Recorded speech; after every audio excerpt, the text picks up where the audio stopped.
வணக்கம் அன்பு நேயர்களே. இன்றைக்கி ஜேடன் மார்க்கெட்டிங்கில் இட்லி வியாபாரம் நாம் பண்ணாக்குனா என்ன வருமானம் இருக்குன்றதை பற்றி உங்களுக்கு விவரமாக காமிக்கிறதுக்கு இந்த வீடியோ போடுறோம். நீங்கள் என்னென்னமோ பேசுகிறீங்க, எனக்கு ஒரே குழப்பமாக இருக்கியா. இது ஒரு ஒரு 3லேருந்து 4 நிமிஷம் வீடியோ தான். ஆனால் இதில் ஒரு ஏரியாவில் நம்ம என்ன மாதிரி வியாபாரம் பண்ணால் நாம் கடைங்களுக்கு சப்ளை பண்ணுற மாதிரி. இன்றைக்கி ஹோட்டலில் நிறைய பேர் ஆர்டர் கொடுக்க மாட்டேங்கிறாங்க, ஏன்னா அதில் சோடா மாவு அதெல்லாம் கலக்கிறாங்கன்னு. இது வீட்லேயே அரைச்ச மாவு நம்ம வியாபாரம் பண்ணால் நமக்கு என்ன லாபம் வருன்றதை உங்களுக்கு விவரமாக சொல்கிறதுக்கு இது 2 கிலோ மாவு நாங்கள் அரைச்சிருக்கிறது. இப்போ இந்த மாவோட இடம் வந்து கரெக்டாக 2 கிலோ. பாத்திர எடையை நீக்கி ஒன்லி மாவோட இடம் மட்டும் 2 கிலோ. இதில் எத்தனை இட்லி வரப்போகுது, இதை நம்ம என்ன ரேட்டுக்கு கொடுத்தா, இப்போ கடையில் ஒரு இட்லி 10 ரூபா நமக்கு விற்கிறாங்க, நம்மக்கிட்ட கடைக்காரங்க என்ன ரேட்டு வாங்கினா நமக்கு என்ன லாபம், ஒரு 5 ரூபாய்க்கு நம்ம கொடுத்தா கூட இதில் என்ன லாபம் இருக்குன்றதை பார்த்துடலாம். லைனாக வீடியோ போட போகிறோம். இதில் ஸ்கிப் பண்ணாமல் பாருங்கள் தயவுசெய்து. அதே மாதிரி நீங்கள் இதை லைக் பண்ணுங்கள், ஷேர் பண்ணுங்கள், சப்ஸ்கிரைப் பண்ணுங்கள், கமெண்ட் பண்ணுங்கள். வேலை பார்த்து காசு மிச்சம் பண்ண முடியலையே. ஏதாச்சும் சைடில் பிஸ்னஸ் பண்ணால் தான் சைன் பண்ண முடியும். ஏன்னா உங்களுக்கு இந்த வீடியோ உதவாட்டாலும் உங்களுக்கு தெரிஞ்சவங்க யாருக்காவது இந்த வீடியோ உதவும். அவங்க எந்த வியாபாரம் பண்ணலாமான்னு யோசிக்கிறவங்களுக்கு வீட்டிலே இருந்து பண்ணுறதுக்கு ஒரு ஐடியா பண்ணலாம். உதாரணத்துக்கு இப்போ ஒரு ஏரியாவில் ஒரு 20 ஹோட்டல் இருக்குன்னா அந்த 20 ஹோட்டலில் அவங்களுக்கு அந்த 3 மணி நேரம் தான் பீக் ஹவர்ஸ். அந்த 3 மணி நேரத்தில் இட்லி போட்டு திடீர்னு வியாபாரம் அதிகமாக இருக்கும், இட்லி இருக்காது.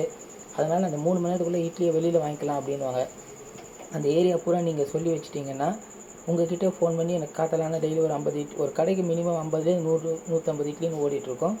அதில் ஒரு நாளைக்கு ஒரு கரெக்டாக ஒரு 3 மணி நேரம், சாயங்காலம் 3 மணி நேரம், 6 மணி நேரம் நீங்கள் வேலை செஞ்சிங்கன்னா குறைஞ்சபட்சம் ஒரு நாளைக்கு 1000 இட்லி வரைக்கும் மேலே நம்ம வியாபாரம் பண்ணலாம். இதில் என்ன வருமானம் வருதுன்றதெல்லாம் தொடர்ந்து வீடியோவை பாருங்கள், சப்ஸ்கிரைப் பண்ணுங்கள். முதல்ல உங்களுக்கு இதுக்கு மேலே எந்த வீடியோ போட்டாலும் உங்களுக்கு நோட்டிஃபிகேஷன் வந்துடும். டெய்லி ஒரு வியாபாரத்து விஷயமாக இந்த வீடியோவில் போட்டுட்ருக்கோம். ஸோ தொடர்ந்து நம்ம இப்போ பார்த்துட்ருக்கும்போது இப்போ இந்த மாவை வந்து ஒரு 27 இட்லி கொண்ட பாத்திரத்தில் சூடு பண்ண ஆரம்பிக்கிறோம்.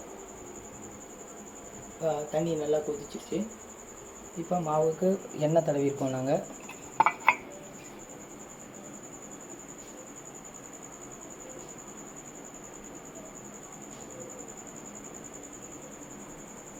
இந்த 27 இட்லி போட்டு முடிக்கிறதுக்கு எவ்வளோ மாவு செலவாகுது, இதை வச்சு நீங்கள் ஒரு கால்குலேட் பண்ணிக்கிட்டே இருங்க. 2 கிலோ மாவில் இப்போ ஒரு 1.5 கிலோவோ 1 கிலோவோ மாவு செலவாயிருக்குன்னா அப்போ ஒரு நாளைக்கு நம்ம 1000 இட்லிக்கு எவ்வளோ மாவு ஆகுன்ற முதல் கணக்கு அதை போடுங்க.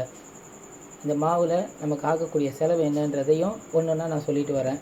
இப்போ இந்த ஒரு கிலோ இட்லி அரிசி வாங்கினீங்கன்னா அதில் 250 கிராம் உளுத்தம்பருப்பு இதில் சேர்த்துருக்கோம். இதை ஊற வச்சு அதில் இட்லி அரிசியை மட்டும் ஒரு 5 மணி நேரம் ஊற வச்சுருக்கோம். உளுத்தம்பருப்பை கடைசியாக ஒரு 2 மணி நேரம் மட்டும்தான் ஊற வச்சுருக்கோம். இது ரெண்டுத்தையும் தனித்தனியாக போட்டு நல்லா அரைச்சிருக்கோம். ஃபஸ்ட்டு உளுத்தம்பருப்பை நல்லா அரைச்சிட்டு அடுத்தது அரிசியை போட்டு அரைச்சிருக்கோம். அரைச்சதை கொஞ்சம் உப்பு கலந்துட்டு, வேறு எதுவுமே இதில் கலக்கலை, சோடா மாவு எதுவுமே கிடையாது. அந்த 1 கிலோ அரிசி 250 கிராம் உளுத்தம்பருப்பு மொத்தம் 1.25 கிலோ செலவுக்கு ஒரு 65 ரூபா இட்லி அரிசி விலைன்னு வச்சுக்கோங்க. 61லேயும் 62லேயும் கிடைக்கிது, 63 65 ரூபான்னு வச்சுக்கோங்க. உளுத்தம்பருப்பு 1 கிலோ விலை 150 ரூபா. நீங்கள் இப்போ இதில் போட்டுக்கிறது 1/4 கிலோ, அப்போ தான் 37 ரூபா 50 காசு. ஸோ 60 30 90 ரூபா செலவு பண்ணதில் இப்போ 3 கிலோ மாவு மொத்தம் வந்திருக்கு. இதில் 2 கிலோ மாவு தான் இந்த டப்பாவில் வச்சுருக்கோம் நாங்கள். இந்த 3 கிலோ மாவு நீங்கள் மாவு வியாபாரம் பண்ணுறவங்களா இருந்தால் 90 ரூபா செலவு பண்ணுறதுக்கு நீங்கள் 1 கிலோ 40 ரூபான்னு கடையில் விற்கிறாங்க. 40 ரூபா மாவுனா இப்போ 3 கிலோவுக்கு 120 ரூபா வருது. இதில் தொடர்ந்து நம்ம வீடியோ பார்த்துட்டே இருப்போம். இப்போ 27 இட்லி வைக்கிற பாத்திரத்தில் அவங்க போட்டுட்ருக்காங்க. 2வது ஈடு போட்டாச்சு.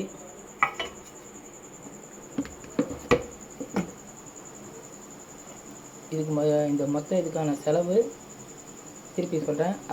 67 ரூபா 65 ரூபா இருக்கிற இட்லி அரிசி, 37 ரூபா இருக்கிற உளுத்தம்பருப்பு.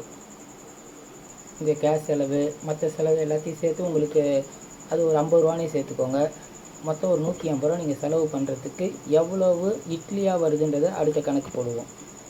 இப்போ இட்லி மாவு உள்ளே வச்சுட்டு இது ஒரு எவ்வளோப்பா, ஒரு 10 நிமிஷம் கொதிக்குமா 15 நிமிஷமாப்பா? ஒரு 15 நிமிஷம் இது கொதி வரும். இந்த 27 இட்லியில் ஒரு இட்லி எத்தனை கிராம் இருக்குன்றது வரைக்கும் உங்களுக்கு நான் கணக்காக சொல்லிடுறேன்.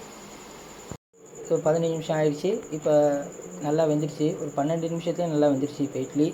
இப்போ இது திருப்பி சொல்கிறேன். இதில் நாங்கள் சேர்த்தது வெறும் இட்லி அரிசி, உளுத்தம்பருப்பு, 1 கிலோ இட்லி அரிசிக்கு 250 கிராம் உளுத்தம்பருப்பு, வெந்தயம் ஒரு 2 ஸ்பூன் சேர்த்துருக்கோம், உப்பு போட்டிருக்கோம், அவ்வளோதான். இதில் மற்ற எந்த இதுவும் இல்லை. இப்போது மொத்தம் இதில் வந்து எங்களுக்கு 1.5 கிலோவில் மீதி அந்த மாவு மீந்ததில் ஒரு 1/2 கிலோ இருந்தது. அதை கணக்கு போட்டு பார்த்ததில் இப்போ இந்த 1.5 கிலோ ஆகுது மொத்தம் இந்த 27 இட்லி எடுக்கிறதுக்கு. இந்த 1.5 கிலோவில் இது இட்லி எதுன்றது பார்த்தோன்னா, அதுக்கு முன்னாடி இதில் என்ன வருமானம் வருதுன்றதை பார்த்தீங்கன்னா, இப்போ 1.5 கிலோவுக்கு நமக்கு அப்போ ஆகக்கூடிய செலவு அப்போ 75 ரூபாய்க்குள்ளே வருது. நான் இத்தனை கேஸுக்கு 50 ரூபாய்க்கு மேலே போட்டிருக்கேன். அவ்வளோ செலவுலாம் ஆகாது, இருந்தாலும் போட்டிருக்கேன். அப்போ 3 கிலோவுக்கு 2 ஈடு வருது. அந்த 2 ஈடுன்னா 54 இட்லி வரும். அப்போ ரெண்டாவது, இப்போ நமக்கு வந்து ஒரு நாளைக்கு 1000 இட்லி அப்படி வர மாதிரி பிளான் பண்ணாக்கன்னா ஒரு 60 கிலோ மாவு ஆகுது மொத்தம். அதுக்கு மொத்த செலவு நான் 2500 போட்டிருக்கேனே தவிர, ஆனால் அது 2000க்குள்ளே தான் வரும். ஏன்னா அரிசி நம்ம எல்லாம் மொத்தமாக வாங்கும்போது அரிசி மூட்டையே 1150 ரூபாய்க்கு கொடுக்குறாங்க. உளுத்தம்பருப்புலாம் மொத்தமாக வாங்கும்போது ரேட் கம்மியாயிடும். இப்போ அந்த 60 கிலோ மாவுக்கு 1080 இட்லி வருது. அந்த 1080 இன்ட்டு நம்ம கடைக்கு 5 ரூபாய் ரேட்டுக்கு தான் கொடுக்கணும். இப்போ கேட்ரிங் ஆர்டர் பண்ணுறாங்க பார்த்தீங்களா, அவங்கெல்லாம் 10 ரூபாய்க்கு நம்மக்கிட்ட வாங்கிக்கிறாங்க. நீங்கள் கேட்ரிங் ஆர்டர் அவங்கள தனியாக பார்த்தீங்கன்னா 10 ரூபாய்க்கு கொடுக்கலாம். கடைக்காரங்களுக்கு இந்த இட்லி 5 ரூபாய்க்கு கொடுத்தீங்கன்னா நல்லா சாஃப்டாக இருக்கும். கடைக்காரங்க அதை 10 ரூபாய்க்கு அவங்க எவ்வளோக்குன்னா இருக்கட்டும். இப்போ நமக்கு 5 ரூபா ரேட்டுக்குன்னு போட்டாலே 1080 இட்லியோட விலை 5400 உங்களுக்கு வருது. நீங்கள் பண்ணக்கூடிய செலவு வந்து இதில் 2200 ரூபா.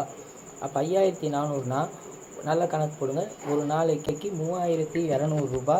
ஒரு 1000 இட்லிக்கு நீங்கள் காத்தால பீக் ஹவர்ஸ்ன்றது ஒரு 6 மணிலேருந்து 10 மணி, சாயங்காலம் 6லேருந்து 10 இது வரைக்கும் தான் இட்லி ஓடும். இந்த டைமுக்குள்ளே நீங்கள் ஆனால் டெலிவரி பண்ணணும்னா நீங்கள் காத்தால ஒரு 5:30 மணிக்கெலாம் எழுந்து போட ஆரம்பித்து இதெல்லாம் பண்ணணும். காத்தால ஒரு ஈடு, நைட்டுக்கு ஒரு ஈடு. இந்த இடத்துல ஃப்ரெஷ்ஷான இட்லி சூடாக கிடைக்கும். அதே சமயத்தில் நமக்கு நல்ல வருமானம் கடைக்காரங்களுக்கும் வரும். இது வீட்டில் செஞ்சதுன்றதுனால வியாபாரம் அவங்களுக்கும் அதிகமாகும், உங்களுக்கும் அதிகமாகும். இது தவிர இந்த இட்லி சாப்பிட்டு தான் டேஸ்ட்டாக இருக்குங்க. கேட்ரிங் ஆர்டர்ஸ் உங்களுக்கே டைரெக்டாக வரும். இது மாதிரி இதில் பல வழியில் வருமானம் வரும். இதே நீங்கள் ஒரு நாளைக்கு 2000 இட்லி கரெக்டாக நீங்கள் வேலை செஞ்சீங்கன்னா 2000 இட்லி வரைக்கும் மூவ் பண்ணலாம். ஒரு கடையில் ஒரு 100 இட்லி வாங்கினாங்கன்னா ஒரு 20 கடை உங்கள்கிட்ட இருக்குன்னா 2000 இட்லி ஓடும் ஒரு நாளைக்கு. 2000 இட்லிக்கு ஒரு நாள் உங்களோட இன்வெஸ்ட்மெண்ட் செலவு 4000 ரூபாய் செலவானாலும் 10,800 வருமானம் வருது. ஒரு நாளைக்கு 6800 வருமானம். அப்போ 6800 இன்ட்டு 30 நாளைக்கு எவ்வளோ நீங்களே கணக்கு போடுங்க, ஒரு வருஷத்துக்கு எவ்வளோ வருதுன்னு. இதோட எடை குறைஞ்சபட்சம் ஒரு 85லேருந்து 100 கிராம் தாண்டும். நல்லா சாஃப்டாக இருக்கான், பிச்சு காமிச்சாங்க பாருங்கள். இது கொதிக்க இருக்குது, நல்லா சாஃப்டாக இருக்குது இட்லி. தாராளமாக இதை 10 ரூபா கொடுத்து வாங்குவாங்க. இல்லை சூடாகிறது நீங்கள் வச்சுருங்க. இந்த மாதிரி வியாபாரத்தை நீங்கள் நுணுக்கமாக பண்ணிங்கன்னா, நாம் ஒரு மாதத்துக்கு ஒரு நாளைக்கு 2000 இட்லினா நான் தான் கணக்கு சொன்னேன்னா உங்களுக்கு 6800, ஒரு 7000 வருமானம் இருக்குது. ஒரு நாளைக்கு 7000னா 10 நாளைக்கு 70000, ஒரு மாதத்துக்கு 2,10,000 ரூபாய். அப்போ ஒரு வருஷத்துக்கு 24 லட்சத்தை தாண்டுறீங்க. சும்மா இருக்கிற நேரத்தில் என்னால் ஒரு 2000 இட்லி கடையில் சப்ளை பண்ணுவோம், எங்கள் ஃபேமிலியில் நாங்கள் சேர்ந்து பண்ணுறோம் அப்படின்னா ஒரு வருஷத்துக்கு ஒரு 24லேருந்து 25 லட்சம். அதுக்கு ஏன்னா இது தவிர கேட்ரிங் ஆர்டர் இருக்குது, எவ்வளோ விதத்தில் வருமானமும் இருக்குது. யோசித்து முடிவெடுங்க. தைரியமாக ஒன்று இறங்கிறதுக்கு முன்னாடி யோசிங்க. இறங்கிட்டிங்கன்னா இறங்கினதுக்கு அப்புறமா இதை பற்றி யோசிக்காதீங்க. அந்த வியாபாரத்தில் நான் தான் நம்பர் 1 வருவேன்ற ஒரு நம்பிக்கையில் இறங்குங்க. நன்றி மக்களே, தொடர்ந்து சப்ஸ்கிரைப் பண்ணுங்கள். இது மாதிரி நிறையா சேனல்ஸ் வாழ்க்கையில் முன்னேறதுக்கு என்னென்ன வீடியோஸ் இருக்கோ அதெல்லாம் போட்டுக்கிட்டே இருக்கோம். இன்னும் எங்கள் சேனல்ஸில் பேர்ட்ஸ் வளர்க்குறதுல என்ன வருமானம், மல்லிகைப்பூ செடி வைக்கிறது என்ன வருமானம், கோழி வளர்ப்பில் இது மாதிரி ஒவ்வொரு நாள் ஒவ்வொரு வீடியோ போட்டுக்கிட்டே இருக்கோம். தொடர்ந்து உங்கள் ஆதரவு கொடுங்க. நீங்களும் வாழ்க்கையில் நல்லா முன்னேறுங்க. எல்லாம் வல்ல இறைவனை வேண்டுகிறேன். நன்றி மக்களே. இப்போ இதோட எடையும் போட்டு பார்த்தோம். ஒரு இட்லி 75 கிராம் கிட்ட எடை வருது. ஸோ இது நல்ல வியாபாரமாக இருக்கும். யோசித்து முடிவெடுத்து வாழ்க்கையில் முன்னேறுங்க. நம்ம வீடியோவை சப்ஸ்கிரைப் பண்ணுங்கள், லைக் பண்ணுங்கள், ஷேர் பண்ணுங்கள். இந்த வீடியோ உங்களுக்கு உதவாட்டாலும் எங்கேயோ இருக்கிற கடைக்கோடியில் இருக்க யாராவது ஒருத்தருக்கு உதவும். ஐயோ நான் என்ன பண்ணுவேன்னு யோசிக்கிறவங்களுக்கு இது ஒரு மருந்தாகவும் இருக்கும். நம்மளால் முடிஞ்சது அந்த ஒரு நல்ல காரியத்தை செய்வோம். அந்த நல்லதுக்கு உண்டான பலனும் நமக்கு தேடி வரும். சப்ஸ்கிரைப் பண்ணுங்கள், லைக் பண்ணுங்கள், ஷேர் பண்ணுங்கள், கமெண்ட் பண்ணுங்கள். நன்றி.